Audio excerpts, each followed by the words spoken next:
नमस्कार. मी प्रथमतः सगळ्या पत्रकार मित्रांचे या ठिकाणी स्वागत करतो. आज अत्यंत महत्त्वाच्या प्रश्नावरती या ठिकाणी पत्रकार परिषद घेतलेली आहे. जो प्रश्न महाराष्ट्रातल्या शेतकऱ्यांच्या आयुष्याशी निगडीत प्रश्न आहे. अत्यंत महत्त्वाचा प्रश्न जो मी विधिमंडळाच्या हिवाळी अधिवेशनामध्ये 20 डिसेंबर 2023 रोजी नागपूर येथे मांडला होता. या प्रश्नामध्ये मुंबई कृषी उत्पन्न बाजार समितीमध्ये चटई क्षेत्र वाटपामध्ये जी अनियमितता झाली त्या संदर्भातला हा प्रश्न होता. या प्रश्नावरती पणन मंत्री अब्दुल सत्तार आणि शासनानं मला एक उत्तर दिलं होतं. ते उत्तर मी या ठिकाणी आपल्या सर्वांना देतोय आणि आपल्याकडे दिलेलं पण आहे. त्याच्यामध्ये त्यांनी मान्य केलं की या ठिकाणी घोटाळा झाला होता, परंतु न्यायालयात जी केस होती ती केस पेंडिंग पडल्यामुळं आमचं तिकडं लक्ष गेलं नाही. आज मी आपणाला सांगू शकतो की महाराष्ट्र राज्याच्या इतिहासातला शेतकऱ्यांच्या आयुष्याची निगडीत हा सगळ्यात मोठा घोटाळा, जरी प्राथमिक स्वरूपात राज्य सरकारनं त्याला 137 कोटीचा दाखवला असला तरी तो 4000 कोटी रुपयाचा घोटाळा आज या ठिकाणी झालेला आहे. आणि तो घोटाळा आम्ही उघडकीस आणलेला आहे. आणि त्या घोटाळ्यामुळं आज निश्चित या ठिकाणी ज्यांनी चुकीच्या गोष्टी केल्या त्यांना शिक्षा व्हावी ही भावना व्यक्त करण्यासाठी आज मी पत्रकार परिषद घेतलेली आहे. याचा सारांश असा आहे, प्रभू पाटील नावाचे एक संचालक कृषी उत्पन्न बाजार समितीचे, त्यांनी 2010 साली पणन संचालकांच्याकडे तक्रार केली होती आणि त्यांनी सांगितलं होतं की 138 कोटी रुपयाचा घोटाळा या कृषी उत्पन्न बाजार समितीमध्ये झालेला आहे. हा घोटाळा, याची तक्रार दिल्यानंतर पणन संचालकांनी त्यावेळचे मुख्यमंत्री, तत्कालीन मुख्यमंत्री आदरणीय पृथ्वीराजजी चव्हाण साहेब त्यावेळेला होते. पृथ्वीराज चव्हाण साहेबांनी त्याच्या चौकशीचे आदेश दिले आणि चौकशीचे आदेश दिल्यानंतर त्यावेळेचे पणन संचालक माने म्हणून आहेत, त्यांनी ह्या घोटाळ्याची चौकशी केली 2013-14 मध्ये. आणि त्यांनी सांगितलं की हा घोटाळा निश्चित या ठिकाणी झालेला आहे आणि या घोटाळ्याचे जे दोषी आहेत त्यांच्यावरती फौजदारी स्वरूपाचे गुन्हे दाखल केले जावेत अशा पद्धतीची शिफारस केली. हे झाल्यानंतर त्यावेळेला सत्ता त्यांचीच होती, त्यामुळे त्यांनी जाऊन लगेच पणन मंत्र्यांच्याकडे जाऊन त्याच्यावरती स्टे घेतला. तो स्टे झाल्यानंतर त्या स्टेच्या विरोधात नितीन बोराडे नावाचे एक सामाजिक कार्यकर्ते आहेत, त्यांनी 2013-14 हायकोर्टामध्ये PIL दाखल केली.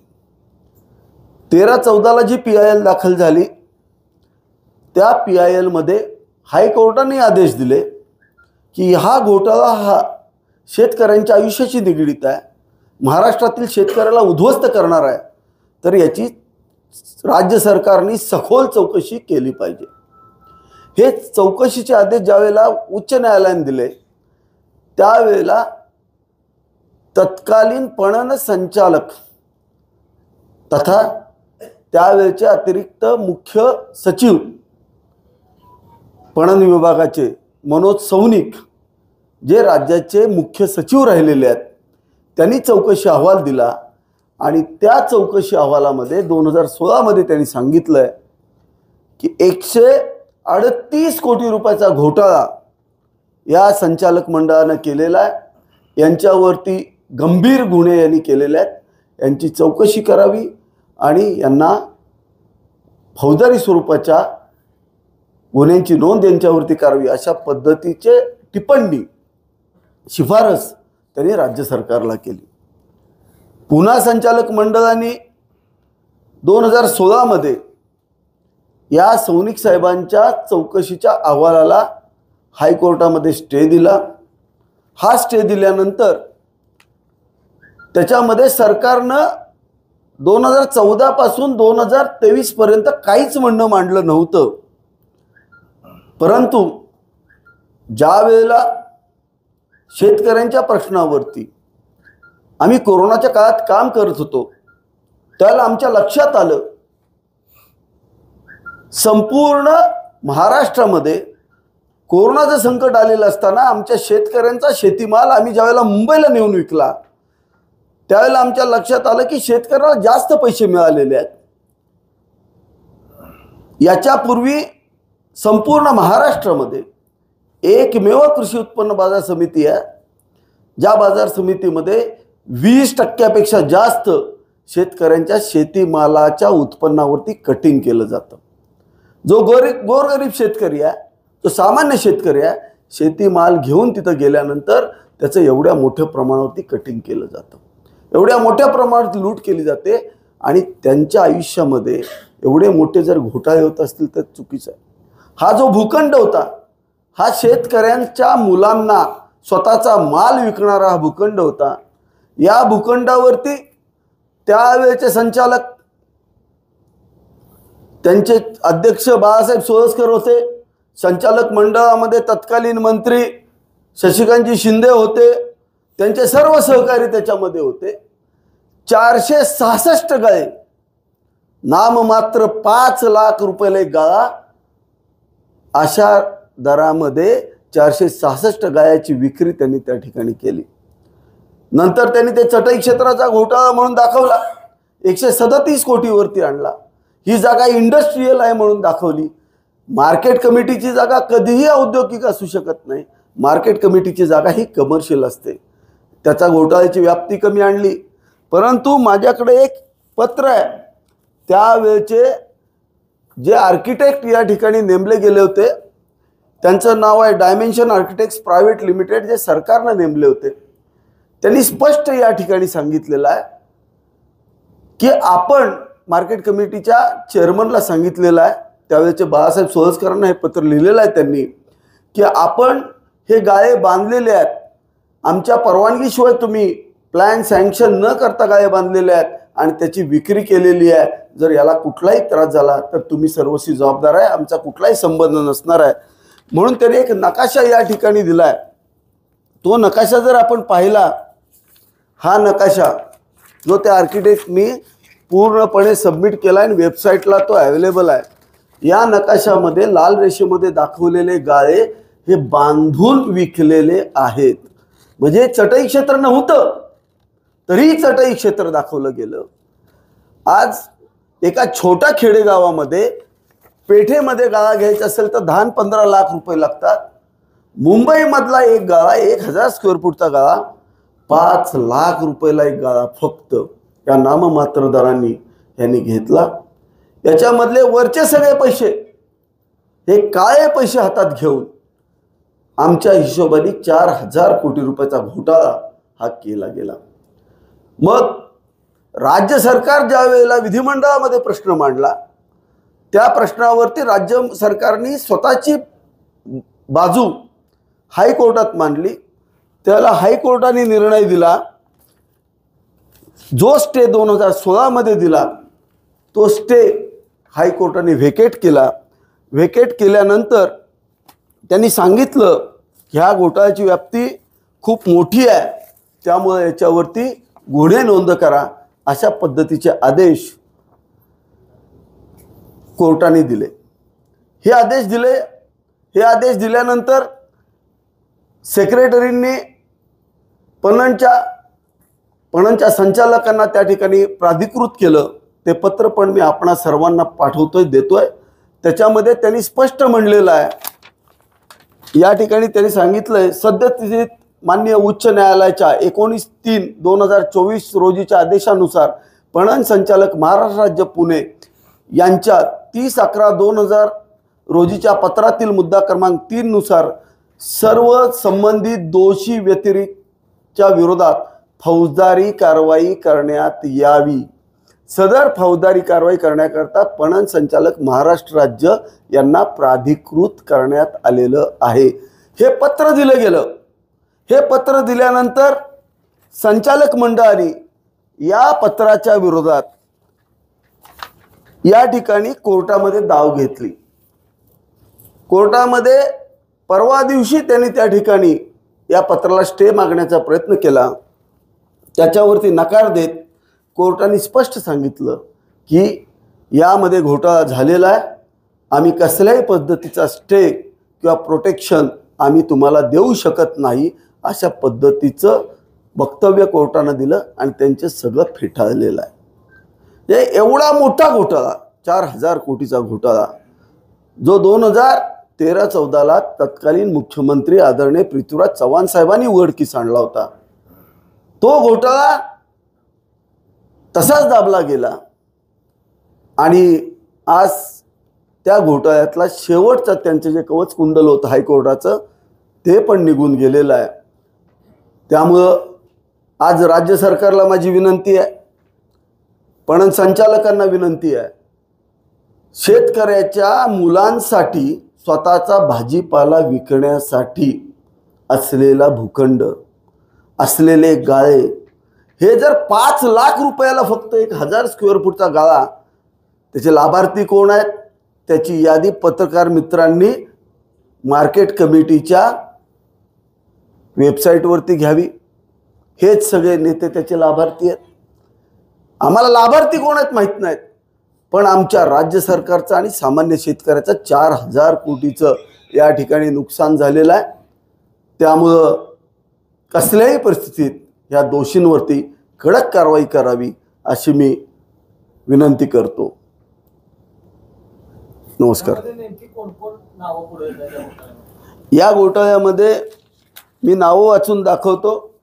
ही नावं याच ठिकाणी दिलेली आहेत। यामध्ये श्री बाळासाहेब हनुमंतराव सोळसकर, जजमेंट माझ्याकडे आहे, श्री शशिकांत जयवंतराव शिंदे, प्रदीप गंगाराम खोपडे, संजय नारायण पानसरे, शंकर लक्ष्मण पिंगळे, बापू जनार्दन भुजबळ, चंद्रकांत रामदास पाटील, ही नावं असे त्यावेळेचे जे संचालक आहेत त्यांचीच नावं आहेत आणि हा घोटाळा उघडकीस त्यांच्याच संचालकांनी आणलेला आहे। याच्यामध्ये कुठलंही कसलंही राजकारण नाही आहे। त्यामुळं हा घोटाळा हा महाराष्ट्र राज्यातला शेतकऱ्यांच्या आयुष्याच्या निगडीतला सगळ्यात मोठा घोटाळा आज या ठिकाणी समोर येतोय। शिंदे साहेब, तुम्ही आता जे म्हणाला की पृथ्वीराज चव्हाण असताना हे प्रकरण दाबलं गेलं, पृथ्वीराज चव्हाण असताना दाबलं गेलं नाही, करेक्ट करा, पृथ्वीराज चव्हाण साहेब असताना हे प्रकरण चौकशीनं उघडकीस आणलं, चौकशी केली, चव्हाण साहेबांनी चौकशी केली आणि त्या काळात संनिक समिती नेमली आणि त्याचा अहवाल फौजदारी दाखल करण्यात आला, हायकोर्टात आली। तर त्यावेळेस मुख्यमंत्री चव्हाण साहेब असताना दुसरा एक शिखर बँक घोटाळा पण तसाच निघाला होता, त्यामध्ये अजितदादा आरोपी होते, त्या बाबतीत काय झालं नाही आणि या बाबतीत काय झालं नाही? मी आज ज्या घोटाळ्या बाबतीत बोलतोय तो माझा जो मी ज्या त्यात काम करतो, मी शेतकऱ्यांच्या संबंधित काम करतोय। आज हा जो घोटाळा आज आम्ही आणि हा जेव्हा माझ्या ताब्यात मिळाला तो जास्तीत जास्त 1 वर्षापूर्वी मिळालेला आहे। आमचं काय, कारण शेतकऱ्यांना ज्यावेळेला आम्ही कोरेगावच्या मार्केट कमिटीला ज्यावेळेला गाळे बांधतोय त्यावेळेला आम्ही शेतकऱ्यांसाठीचे गाळे ठेवले, मग APMCला गाळे का नाही आहेत, त्यावेळेला आम्हाला ह्या सगळ्या गोष्टी कळल्या आणि मग आम्ही त्या प्रकरणाचा फॉलोअप केला।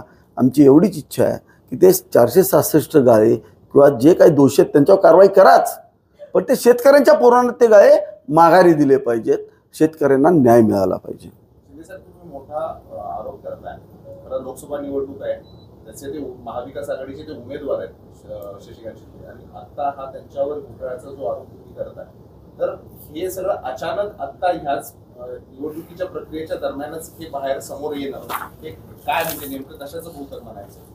हे योगायोग म्हणा तुम्ही। आज तुम्ही जर पाहिलं असेल या ठिकाणी त्यांची जे शेवटचे जे जजमेंट आलं ते किती तारखेचं आहे तुम्ही बघा, कालचं जजमेंट बाहेर पडलेलं आहे बघा, किती तारखेचं जजमेंट आहे, एक मिनिट. 12 एप्रिल 2024ला शेवटची कवचकुंडलं त्यांची काढलेली आहेत. तोपर्यंत आम्ही त्यांना आरोपी म्हणू शकत होतो का? नव्हतो. न्यायालयीन प्रक्रिया होती, न्यायालयीन प्रक्रियेत होतो, त्यामुळे आम्ही याचं कुठं उच्चारही केला नव्हता. पण आज 12 एप्रिल 2024, आज किती तारीख आहे? 14.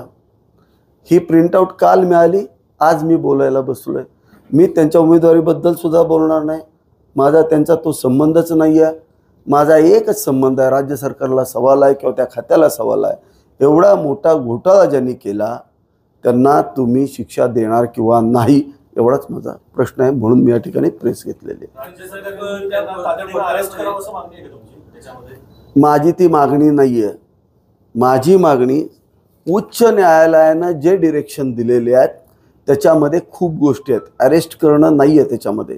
त्याच्यामध्ये हे जे घोटाळे झालेत त्यातल्या रकमा घेतल्या पाहिजेत, त्यातले गाळे काढून घेतले पाहिजेत आणि दुसरे त्या ज्यांनी केलं त्यांच्याविरुद्ध फौजदारी गुन्हे दाखल झाले पाहिजेत. ही आमची मागणी आहे. आम्ही कुणाला अरेस्ट करा, कुणाचं काय करा हे महत्त्वाचं नाही आहे.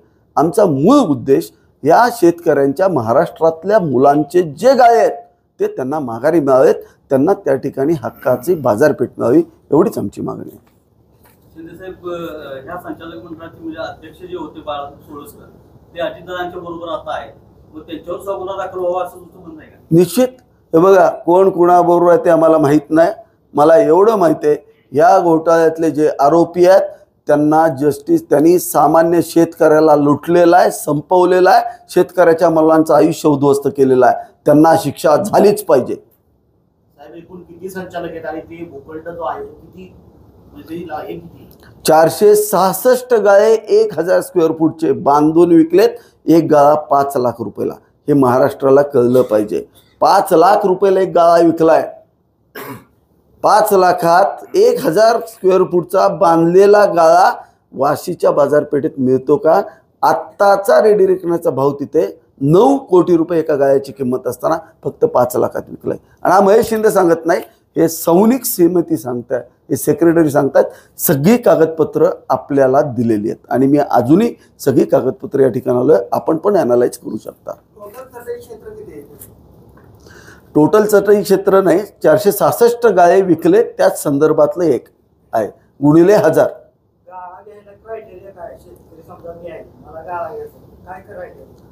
याच्यामध्ये नॉर्मली शेतकऱ्याला ज्यावेळेला गाळा दिला जातो त्याला जो शेतकरी त्या ठिकाणी सकाळी जाईल त्यानं त्या गाळ्यात जाऊन बसायचं असतं. तिथं गाळा शेतकऱ्याच्या मालकीचा केला जात नाही. हा एक पहिला मुद्दा. दुसरे जे गाळे शेतकऱ्यांच्या कोट्यामधले असतात त्याच्यामध्ये त्यांचे अर्ज ऑनलाईन मागवावे लागतात. ऑनलाईन लॉटरी सिस्टीम करावी लागते आणि नंतरच ते गाळे देता येतात. त्यातलं कुठलंही पालन केलेलं नाही आणि असा अहवाल सौनिक समितीनं दिलाय. एकाच कुटुंबाला 130 गाळे दिले गेलेले आहेत.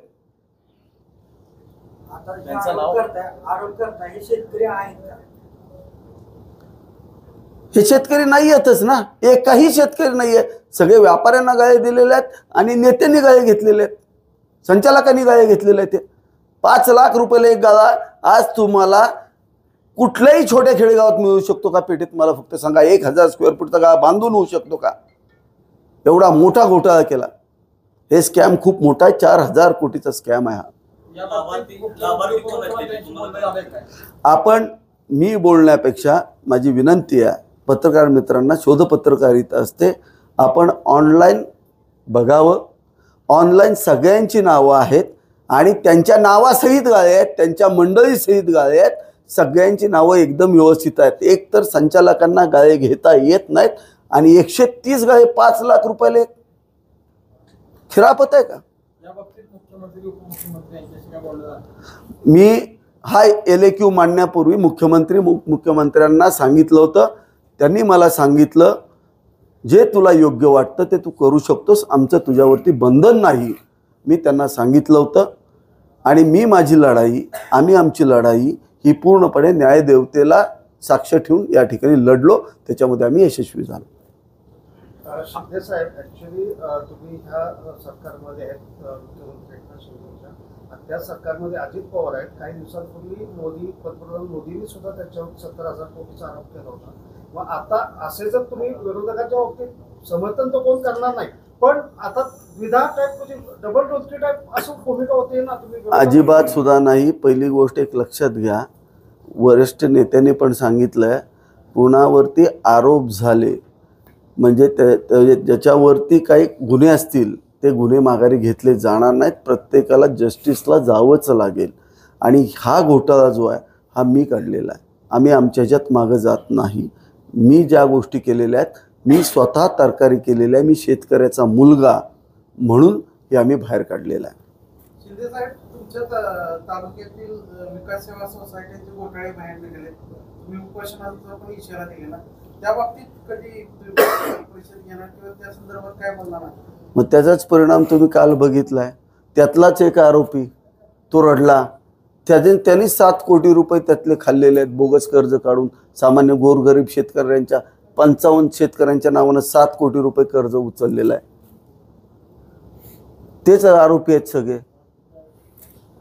आता ही झालेली कारवाई आहे, आता नेमकी ह्या कारवाईचं अधिकार म्हणजे कोर्टाकडून होणार आहे की? कोर्टाने सेक्रेटरींना सांगितलंय, पणन संचालकांना, पणन सेक्रेटरींना सांगितलं, पणन सेक्रेटरीने आदेश काढला. तो आदेश पणन संचालकांना काढला होता. त्याच्यावरती हे संचालक मंडळ जे आरोपी आहेत ते सगळे कोर्टात गेले. कोर्टानं त्यांना कसलंही संरक्षण देण्यास नकार दिलेला आहे. त्यामुळं पणन संचालकांनी तात्काळ यांच्यावरती गुन्हे दाखल करून इमिजिएटली सगळे गाळे ताब्यात घेतले पाहिजेत आणि याची सखोल चौकशी केली पाहिजे. नमस्कार.